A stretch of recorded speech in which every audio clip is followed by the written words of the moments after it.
Hey Fat Fam, it's me, Tinesha Davis, back. And so this is what I want to say real quick. All right, so I know that a lot of you have subscribed to my channel because of my Tesla videos. And I haven't been doing very many Tesla videos. So you know what? This is actually the 2-year anniversary of me having this car. So what I decided to do, and I was actually inspired by another YouTube channel, Casey Green, where he actually does Tesla Supercharger reviews. So I said, you know what? I can do something similar. So today is actually a Friday, and I'm on my way to Virginia Beach from Northern Virginia, Chantilly, to get my hair done. So I'm going to stop at a charging station and I'm going to give you guys what I think about it. We're going to talk about it, and our charging station that we're going to visit today is going to be the Richmond, Virginia charging station. What is its official name? Now, the awesome thing about, like the Tesla navigation system is Tesla does all the thinking for you. So when you put in where you're going, it actually maps out your route in the most efficient manner possible, meaning that it's going to put you at charging stations to charge when you're at a good, I'm going to say battery, when your battery is at a good low enough rate to actually maximize the time. And I say this especially now because there's many more charging stations out there. So now it's not even a matter of distance. It's not even a matter of you have to go here because this charging station is the only charging station within the next 100 miles or so. There are plenty of charging stations and plenty of charging station options. Okay, all right. The car is going to have me stop at the Fredericksburg, Virginia charging station for 15 minutes, okay? When I get there, it says I will be at 63%. I wouldn't necessarily do it this way. Should we listen to this car today? I don't think we're going to listen. And while we're there and while we're reviewing that, I'm going to tell you guys my thoughts and my opinions on having my car for 2 years. All right, guys, so I decided to bypass stopping in Fredericksburg, mainly because I was talking on the phone and I was having a good old conversation on the phone. So I was like, I'm just going to go to Richmond, the Richmond Glen Allen stop. And for some reason, like, this car refuses to reroute itself to that charging station and keeps trying to turn me around to go back to the Fredericksburg location, which doesn't make sense at all. Okay, guys, so again, it's so weird that this thing is still trying to turn me around to take me back to Fredericksburg, even though I'm in Richmond now. I'm right outside of Richmond. So this is the exit for the Glen Allen charging station.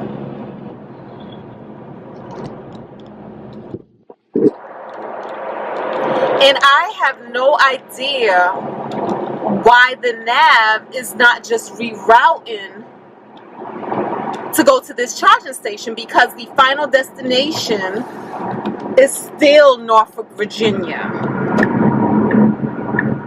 Now, the first thing I can say about this charging station here is, as you can kind of tell, it is a little bit off of the highway. So it loses points because of that. But once you get used to this exit and this location, it's very easy. And what I love about it is there are so many food options that you can go to before getting there. So we are going to turn into this shopping center right here, the Creeks of Virginia Center. And here you see there's a Barnes & Noble, there's a PetSmart, there's a Ross, there's a Pier 1 Imports. So directly in this center here, there's a lot of things. There's a Chili's, there's a Panera Bread, There's an old Charlie's. All of this stuff is within walking distance. So even the Target is in walking distance from this charging station. I have done that before. Thrown the car on a charger and then walk to the Target. Okay, it's so weird. So we're here at this charging station, but as you see, this car is still trying to take me back to Fredericksburg. And I purposely did not cancel this simply because I just wanted to see if it was going to ever reroute itself, and it didn't. But here we are. We're at this charging station, and it tells us right here that this place, Glen Allen, Virginia, has 20 stalls here. It used to be a 1, 2, 3, 4, 5, 6, 7. It used to be an 8-stall station, but when the Model 3s were coming out, and you heard about the move to expand a lot of the different stops, this was one of the stops that early on got more chargers, more stalls. So, oh, look at that. Idle fees up to $1 a minute. Still not sure how that works because it hasn't hit me yet. But that shows you right there. There's 3 people already here. And there's a lot to do. And so that's what these little signs are. Wouldn't it be nice if these were like pressable, and if you tap them, like it would actually show you like the different restaurants or the different options that were out there? That would be super dope. Okay, so this one is actually one of my favorites, believe it or not. Probably because I'm really comfortable with it. But again, if you didn't want to just stay in your car, there's plenty of sightseeing, site shopping to do. Of course, we all know I'm all about budget life, so I do not ever recommend getting out and going spending money. But if you did have to run errands and tasks, you can definitely maximize your time here by getting some good errands ran while you're in this area. At nighttime, though, none of these places are open. I'm not sure what time the Target closes. I'll look that up and let you guys know. But I have been in this area at night and have always felt safe and never had any incidents. So because I'm familiar with the area, I feel safe. But I could see how if you wasn't familiar with the area, it could seem pretty dark. Now, we're going to go to the bathroom really quick. I always go to the Panera Bread to use the restroom, and sometimes I go to the Barnes & Noble to use the restroom, especially if I want a Starbucks coffee. They have a Starbucks at that Barnes & Noble. And as far as trash cans go, many of you know that Tesla charging stations do not come equipped with trash cans, which is super fine with me because, once again, if there were trash cans, somebody would have to be employed to actually maintenance those trash cans. And I don't want to see overflowing trash cans because they weren't properly emptied or dumped. But in this area, there are trash cans within a comfortable walking distance, like the Panera Bread out in front of Men's Warehouse. So you can get out and stretch your legs and dispose of your trash in that manner. Okay, so I'm going to go to the bathroom and then I will come back and tell you how I feel about my car after 2 years. Okay, so we are at 60% charged. I'm back from the bathroom. I have 5 minutes remaining, but I'm gonna actually stay here a little longer to eat my lunch.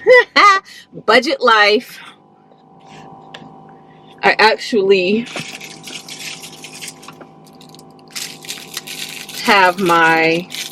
have fish that I made, so I'm eating that. So 2 years of driving this car, my dream car. Many of you, well, actually, I don't know who knows, but if you watch any of my earlier videos about my car, having a Tesla was a dream of mine. One of those dreams that I never knew quite when I was going to realize it or how I was going to achieve it, but just one of those dreams, like, this is my dream car. If I ever needed a car one day, ooh, I would love to have a Tesla. But because, you know, I've always been about that budget life, I was never willing to shell out the amount of cash or take on a loan to actually have the car. I got the car 2 years ago simply because I was in a car accident where somebody ran into me and totaled my car, leaving me in need of another vehicle. I remembered my dream, the Tesla. And so I immediately went to look at their pre-owned inventory, and that's where I discovered that, oh wow, these prices are not so far out of reach as I had thought. I paid about $54,000 for my car, and that included everything. That was the taxes, the titles, the registration, all of that. A lot of you know the story and know my commitment to living a debt-free lifestyle. But because I was not prepared and did not know that I was going to be getting a car so soon, I used what I had at the time. What did I have? I had $30,000 readily available for me to put down on the car. And that did not include tapping into my emergency fund. So even with putting the $30,000 cash down on the car, I still had 6 months of my emergency fund in my savings account. So I borrowed the other $22,000 approximately. Check out the video, Eye in the Sky, right here. With that loan, I made accelerated payments and I paid that off in 4 months. What were the issues with the car? You've seen all the issues because I've always made a video whenever I had an issue. The first batch of issues was in that ever popular video, Worst Tesla Issues Ever. That was my first road trip in this car, and I actually took the advice of one of my viewers, one of my supporters, who said, when you get your car, because it is pre-owned, drive it as much as possible. Take as many road trips as possible, because that is where you're going to see your issues pop up. And that's what I did. On that road trip to Long Island is when all of these things popped up. Okay, but have no worries, have no fear. Took it back to the Tesla dealership and they remedied everything. And it was no cost to me because the car was and still is under warranty. Yeah, I have not had any problems with this car since then. I think that there was a problem with the charger at one point when I would come to the Supercharger.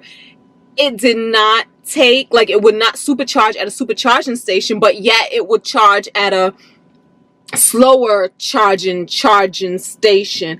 I don't know. I covered that in this video here. And then of course we had the epic flat tire, which I was more than impressed because Tesla actually sent somebody out to me, not to just change my tire, not to just tow me to the nearest tire shop, but to actually give me a loaner tire. I had never even heard of such things. Like, who gives you a whole ass tire to borrow? It was so wonderful because what I loved about that, it was that I did not have to change up my plans on vacation. I could still continue with what I was doing and ride on this borrowed wheel, and then at my convenience, when I got back to my DC metropolitan area, I was then able to go return that tire and get another new tire put on my car. So that is it. Like I said, I haven't had any issues. How do I feel about this 2 years later? This car is still my dream car. I am Team Tesla forever. For life. Like, my next car will be a Tesla, my next car will be a Tesla, my next and my next and my next car will be a Tesla. My car is the freaking older car. This is a 2013. Yeah, it's a 2013. So with it being a 2013, you would think that it would feel dated, out of date, old, and it doesn't. And this car doesn't even have all of the newer features like auto drive, like autopilot, like the whole, what is it called? This car can't drive itself. It doesn't have that thing where you press it and it back up by itself. It don't have that. See, it don't have so many things. I don't even know the names of the things. Why? Because I'm not concerned. I don't have it. Who cares? But I don't feel like I'm missing anything. I love the fact that there are updates constantly, and with the updates, the car becomes new again. There are new things that pop up. Recently, in the most recent update, the whole user interface system, the graphics and everything changed and updated. I was going to do a video about it and I never did And so therefore I never even played around with the changes that were made because I want to do it for the camera, but that didn't happen. And we have a whole Atari gaming system up on this Mickey flick now. Y'all seen that? This fish is so good. I don't know. So there you have it. That is how I feel about my car. 2 years later, it's still going strong. It is still driving as smooth as ever. And I still absolutely adore it. I do not plan on upgrading the car. I do not plan on getting a new car until I absolutely need one. Once this car is out of warranty, I'm going to cross that bridge when I get to it, because I'm not sure how much it's going to actually cost me to have things repaired under my own budget. Yeah, so not sure how that's going to all go down. And if it just makes sense just to get a newer car, I don't know, and pay more money, or does it make sense to just have a great emergency fund saved up to go ahead and cover the cost of the car, being that I'm not making any car payments or, you know, any monthly payments, or and I'm not paying for fuel or anything. I'm not sure. So we're going to play that by ear, and then when it makes sense to go ahead and get another car, we will do that, even if it means taking on a loan